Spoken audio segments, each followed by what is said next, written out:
Je vous cache pas que j'ai mis un peu de temps ce matin là à vous faire ce débrief. Euh,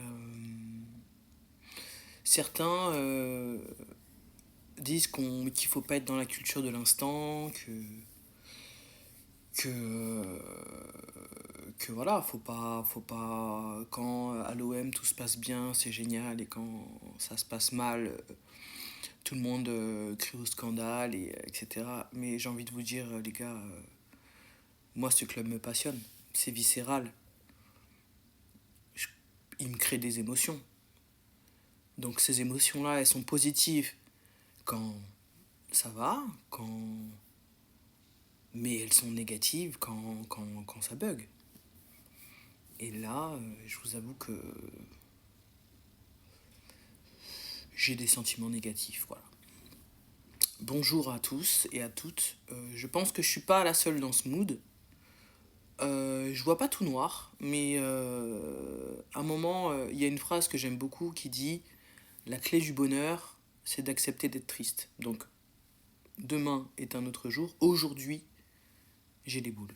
Voilà, tout simplement. Donc j'ai les boules pourquoi? Parce que malgré une entame de match où on fait quelques erreurs, ou pendant les 10 premières minutes, je pense qu'avec la pression de l'événement, le déplacement, etc., on déjoue un petit peu sur des petites erreurs techniques. Et ensuite, pendant 35 minutes, on déroule. On déroule, on voit une équipe qui a encore passé un step en termes d'application dans l'animation. Un milieu de terrain avec Vermeuren, Heusberg en maîtrise, Pekchao qui est un mort de faim comme on l'a pas encore vu jusque-là, comme on l'avait pas encore vu jusque-là. Plein de signaux pour dire que cette équipe, dans la construction du jeu, est au-dessus clairement du Sporting. Donc on a maîtrisé, on a eu, après deux tentatives échouées, une frappe magnifique de Pekchao qui a enfin concrétisé au troisième essai. Magnifique, magnifique. Euh, on a eu, et ça je ne l'ai pas dit, dans le cafouillage des 10 premières minutes, on a eu quand même un carton jaune-orangé pour Balerdi, qui aurait pu nous coûter beaucoup plus tôt dans le match très très cher. Donc c'est pour ça que j'ai pas envie de pointer du doigt l'arbitre aujourd'hui. J'ai pas envie de faire ça. J'ai envie de pointer du doigt deux choses, même s'il y en a beaucoup plus. La première, c'est Emerson qui, quelle que soit la légitimité du premier carton qu'il ait pris, n'a pas eu la lucidité de pas plonger, parce qu'il a plongé. Voilà. Avec son expérience, l'importance de ce match, voilà, je trouve qu'il aurait dû avoir plus la tête froide. Parce que oui, je pense qu'il n'a pas fait exprès, il s'est pas dit ah, je vais simuler pour avoir un penalty. Non, je pense qu'il a manqué de lucidité.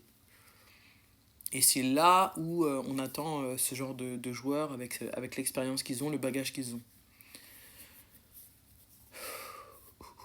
Donc, première chose. Et deuxième chose, jusqu'à maintenant, j'ai toujours adoré ce que pouvait proposer Deserbi en termes tactiques et aussi dans les choix qu'il faisait pour la rotation, surtout. Choix toujours payant. Je pense que tout le monde a droit à l'erreur. Mais moi, je suis là pour dire que le coaching de De Zerbi hier soir était une erreur totale, à 100%. J'ai pas envie je choisis bien mes mots là, hein, c'est pour ça que c'est pas très fluide, mais c'est pour pas, voilà, pour pas avoir des mots qui dépassent ma pensée. Je pense que oui, effectivement, De Zerbi hier a eu une réponse à ce fait de jeu, une réponse de fragile, avec tout le respect que je lui dois. Le système qu'il a proposé en passant à 11 contre 10 était un système de fragile. Les changements qu'il a fait de sortir Vermeuren, de mettre Gomez et de sortir Greenwood pour mettre O'Reilly qui sortait d'une prestation catastrophique. Gomez les enchaîne. Voilà, choix douteux. Le fait de laisser Aubameyang qui, dans le système qui proposait, donc pour contrer cette infériorité, allait forcément faire beaucoup d'appels en profondeur et beaucoup de courses. À 160 minutes, Aubameyang était cuit et on peut pas lui reprocher. Donc j'ai pas compris pourquoi il a fait voilà, sortir Greenwood, pourquoi il a pas fait sortir Aubameyang plus tôt. Je pense qu'on est nombreux à mettre en doute le coaching de De Zerbi. Voilà, encore une fois, il a droit à l'erreur. Mais vous pouvez pas m'empêcher d'être frustré, écœuré, triste, même si je sais que ça va...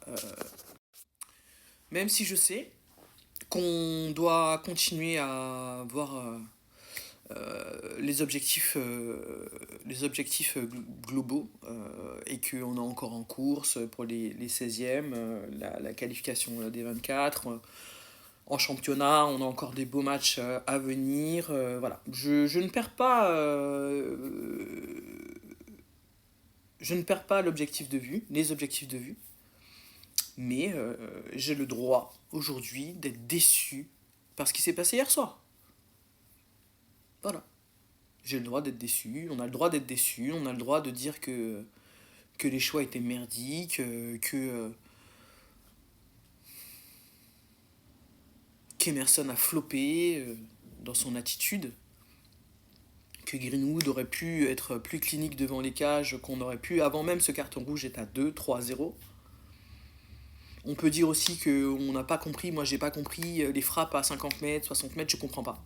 Je comprends pas. Je sais pas si on s'est vu trop beau, je sais pas si tout le monde était vraiment concerné, même quand on maîtrisait le jeu. J'ai l'impression une fois qu'on a vu qu'on maîtrisait, qu'on jouait un peu facile. Tout ça c'est subjectif, hein. Ce n'est que mon avis. Je n'ai pas la science infuse. En tout cas, moi, j'ai les boules. Voilà, j'ai les boules et c'est assumé. Et demain est un autre jour, mais en tout cas aujourd'hui, je suis très déçu. J'avais préparé, comme pendant les matchs, hein, j'avais mes petites notes et puis je prenais mes petites notes au fur et à mesure des minutes passées. Mais là, j'ai pas envie de. Ça sert à rien de rentrer dans les détails. Voilà, voilà. Donc voilà pour ce débrief qui n'a ni queue ni tête, un peu comme le match d'hier soir. Je vous souhaite de prendre bien soin de vous, de passer une belle journée et on se retrouve très très vite. La mif. Bisous de moi. Allez, ciao. Prenez soin de vous.